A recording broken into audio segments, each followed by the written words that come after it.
Are the Armenians, who positioned themselves as the ancient local inhabitants of the Caucasus, really an indigenous people here? Let's find the answer to this question not based on some utopian ideas, but based on anthropological futures that cannot be changed ever.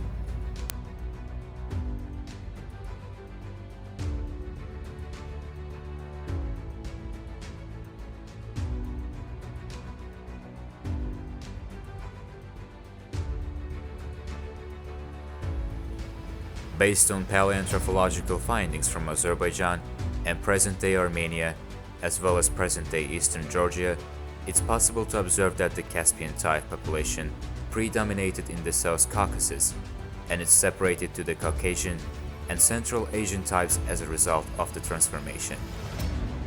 Armenians, or as they call themselves, Hays, belong to the Central Asian branch of the white race. The anthropological structure of the Armenians consisted of a mixture of 16 anthropological types or more than 72 nations. Today, the failure of Armenians to seek their ancestors is also because they do not have a common root. Javakashvili writes in The History of Georgian People, anthropology divides scientific nations into several groups according to their structure of their skulls. One of them is brachycephalic, meaning flat-headed, and the other is dolichocephalic, meaning long-faced. As a result of measuring the skulls found in the oldest graves in the Caucasus, it was determined that the very first inhabitant was dolichocephalic to live in our country.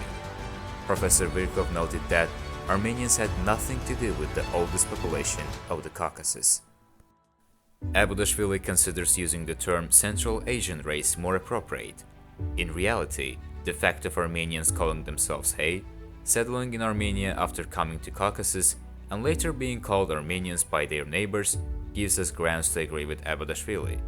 He also notes that in the most ancient periods of East Asia and the Caucasus, it's pointless to look for the brachycephalic East Asian type.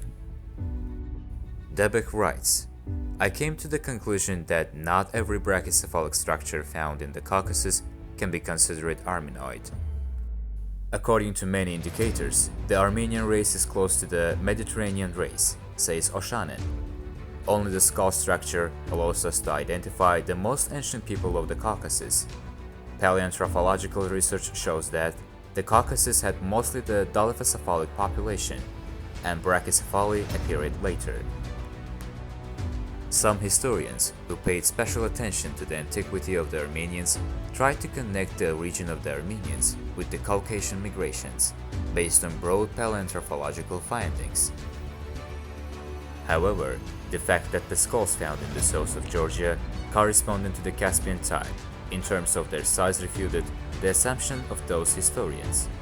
In contrast, Oshanin confirms that the dolichocephalic population in the Caucasus has an ancient history, and that the Central Asian type was formed later. According to the French anthropologist Joseph Dannecker, Armenians are a mixed race, composed of many elements. In his The Advantages of Understanding History in the Formation of a National Idea book, Ramiz Mehdiev shows that the division of Armenians into 16 anthropological types, according to their heritage and physical characteristics, causes bewilderment among researchers. There can be no such great anthropological difference in a nation.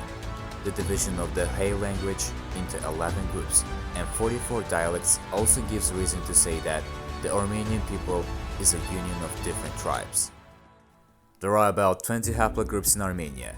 The most common of them are Russians, Arabs, Persians, peoples of the North Caucasus, Georgians, Central Asian people, Indians, Gypsies, and others. Not only anthropology, but also genetics denies that Armenians have a common root. All aspects show that the Armenian claim about the Caucasus does not reflect the truth.